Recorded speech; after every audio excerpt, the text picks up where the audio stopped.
안녕하세요, 트래블튜브. 오늘은 일본 네티즌이 한국한테 완전히 졌다고 하는 이유라는 주제로 얘기해 보겠습니다. 손정의 회장이 일본은 IT 후진국을 인정해야 할 것이라는 말을 했는데 그것이 현실화되는 게 아니냐는 지적이 다시 한번 나오고 있습니다. 바로 아베 내각의 움직임이 일본 전문가들이 봤을 때 혀를 내두를 정도로 놀랄만한 일들의 연속이기 때문입니다. 현재 일본은 수출 규제로 IT 산업의 주요 파트너인 한국과 날을 세우고 있습니다. 문제는 전세계 반도체 산업을 주도하는 한국과 장차 미래 먹거리인 비메모리 사업 및 현재의 5G 시장 등 급변하는 시장 가운데 서로 협력해야 할 과제가 많음에도 불구하고 오히려 한국을 공격했기 때문입니다. 게다가 최근 이슈는 일본의 IT 담당상 우리나라로 치면 과학기술정보통신부 장관 정도가 되는 이 장관을 전혀 엉뚱한 사람을 임명했다는 데 있습니다. 일본 네티즌들은 일반인이 봤을 때도 적합하지 않다, 혹은 이래서야 한국을 이길 수 있겠냐는 말까지 나오고 있다는데요. 바로 제4차 아베 신조의 새로운 내각 장관들 중에 과학기술 IT 담당상으로 임명된 타케모토 나오카즈 때문입니다. 일부 일본 언론들은 이렇게 세계적으로 경쟁이 치열한 분야에 78세의 고령 장관을 임명한 게 아니냐면서 황당하게도 그가 취임할 수 있었던 주요한 이유는 스마트폰으로 SNS를 할 수 있다는 능력이 있었다는 것이라고 덧붙였습니다. 나이가 많음에도 스마트폰으로 트위터와 같은 SNS도 다룰 줄 안다는 게 장관이 된 이유라는 것이죠.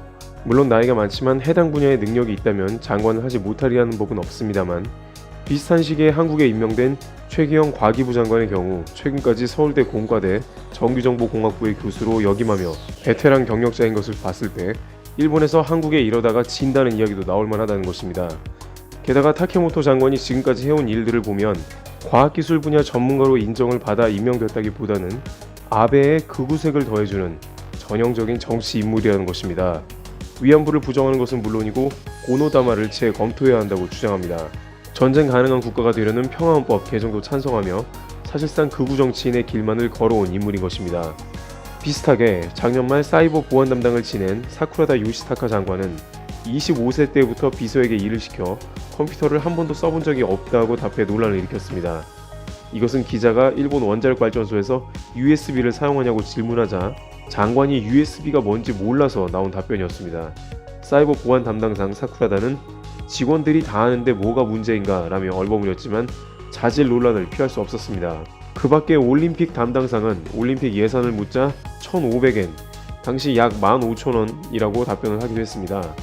이와 같이 일본의 장관들은 해당 분야에 대해서 전혀 전문가가 아닌 사람들이 구성되어 있고 그저 아베의 극우 성향을 잘 뒷받침해주는 정치적 성향이 매우 강한 사람들로만 채워져 있다는 것입니다. 그러나 그 와중에도 일본의 설문조사 결과는 아베 내각의 개편이 잘 이루어졌다는 긍정적 답변이 많았으며 내각 지지율은 5%가 올라 현재 60%에 가까운 지지율을 보이고 있습니다.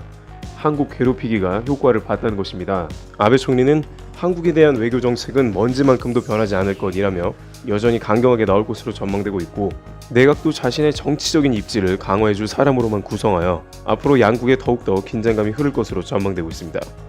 트래블튜브 여기서 마치겠습니다. 감사합니다.